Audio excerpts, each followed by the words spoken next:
আজকে আমি এমন একটা কান্ট্রি নিয়ে কথা বলবো, যেখানে আপনারা উইদাউট IELTS এ অথবা IELTS স্কোর 5 বা 5.5 হইলে সেখানে আপনারা ব্যাচেলর অথবা মাস্টার্সে পড়াশোনা করতে পারবেন এবং যদি ব্যাচেলরে পড়াশোনা করতে চান তাহলে আপনাদের জিপিএ 2.5 হইলেও হবে এবং মাস্টার্সে যদি পড়াশোনা করতে চান তাহলে আপনাদের ব্যাচেলরের জিপিএ 2.5 হলেও ইট ডাজন্ট ম্যাটার, আপনি ওইখানে পড়াশোনা করতে পারেন। সো এখানে আমি আসলে বেসিক কয়েকটা ইনফরমেশন দেওয়ার ট্রাই করব যে এখানে কখন অ্যাপ্লিকেশন করা যায়, রিকোয়ারমেন্ট, বেসিক রিকোয়ারমেন্টটা কি বা টিউশন ফি কেমন হইতে পারে এগুলা নিয়ে আরকি।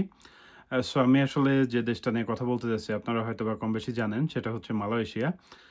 এবং এখানে আসলে আমি ইনিশিয়ালি যে কয়েকটা ইনফরমেশন বললাম, এই ক্রাইটেরিয়া যদি আপনি মিট করেন তাহলে সেইখানে কিন্তু আপনারা পড়াশোনা করতে যেতে পারবেন। সো মালয়েশিয়াতে আপনারা হচ্ছে ব্যাচেলর এবং মাস্টার্স উভয় প্রোগ্রামে পড়াশোনা করতে যেতে পারবেন এবং ব্যাচেলরে যাইতে হইলে বেসিক রিকোয়ারমেন্ট যে আপনার এইচএসসি কমপ্লিট থাকতে হবে অথবা এইচএসসি সমমনা যে ডিগ্রিটা সেটা কমপ্লিট থাকতে হবে। এটার পাশাপাশি আপনি যদি মাস্টার্সে যাইতে চান তাহলে অবশ্যই আপনাকে ব্যাচেলর কমপ্লিট থাকতে হবে। সো ১ম এ আসি যে জিপিএ রিকোয়ারমেন্টটা আসলে কেমন? সো আপনি যদি মালয়েশিয়াতে ব্যাচেলর পড়াশোনা করতে যান তাহলে আপনার জিপিএ লাগবে 2.5 হইলেই ওকে। মানে এসএসসি এবং এইচএসসিতে 2.5 হইলেই ওকে। এবং আপনি যদি মাস্টার্সে যাইতে চান তাহলে আপনার ব্যাচেলরের জিপিএ 2.5 হইলেও আপনি হচ্ছে যে ওইখানে মাস্টার্সে আবেদন করতে পারবেন। এখন আসি যে IELTS স্কোরের রিকোয়ারমেন্টটা কেমন?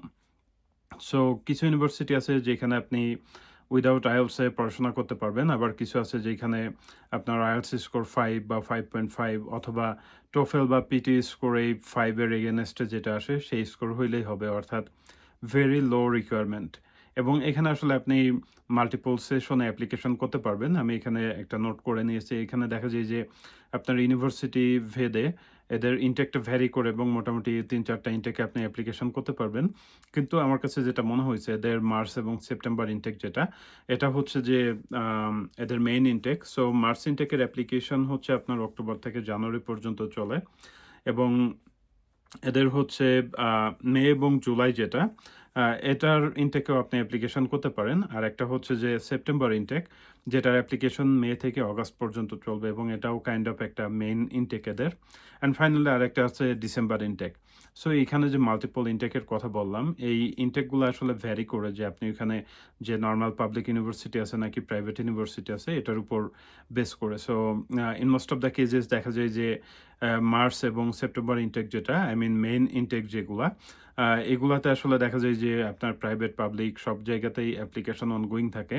বাট বাকি যে ইনটেক গুলার কথা বললাম, ওইখানে দেখা যায় যে শুধুমাত্র হয়তোবা প্রাইভেট ইউনিভার্সিটি গুলা তাদের অ্যাপ্লিকেশন রান করে। এখন আসি যে এখানে আসলে আপনার টিউশন ফি এর বিষয়টা কেমন? সো ইউজুয়ালি টিউশন ফিটা ভ্যারি করে যে আপনি ব্যাচেলর প্রোগ্রামে যাচ্ছেন নাকি মাস্টার্স প্রোগ্রামে যাচ্ছেন এবং কোন ইউনিভার্সিটিতে যাচ্ছেন। অ্যান্ড আই গেস এটা মোর অর লেস সব জায়গার ক্ষেত্রেই সেম।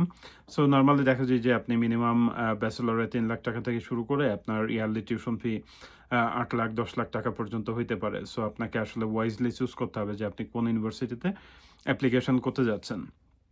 আর এটার পাশাপাশি অন্যান্য যে রিকোয়ারমেন্ট যে ব্যাচেলরের ক্ষেত্রে শুধুমাত্র আপনার এসএসসি, এইচএসসি ডকুমেন্টস এবং আপনার পাসপোর্ট, এরপর হচ্ছে যদি IELTS এর রিকোয়ারমেন্ট থাকে তাহলে IELTS এর ডকুমেন্ট। এটার পাশাপাশি আপনি যদি মাস্টার্সে এপ্লাই করতে চান তাহলে আপনার ব্যাচেলরের ডকুমেন্ট, এরপর হচ্ছে আপনার ল্যাঙ্গুয়েজ প্রফিসিয়েন্সি ডকুমেন্ট, আপনার passport, recommendation letter, motivation letter, আপনার সিভি, এই ডকুমেন্টসগুলো আসলে লাগবে। সো এই ছিল মোটামুটি বেসিক কয়েকটা ইনফরমেশন যে আপনারা কোথায় উইদাউট IELTS এ বা ভেরি লো IELTS স্কোর নিয়ে আসলে পড়াশোনা করতে যাইতে পারবেন।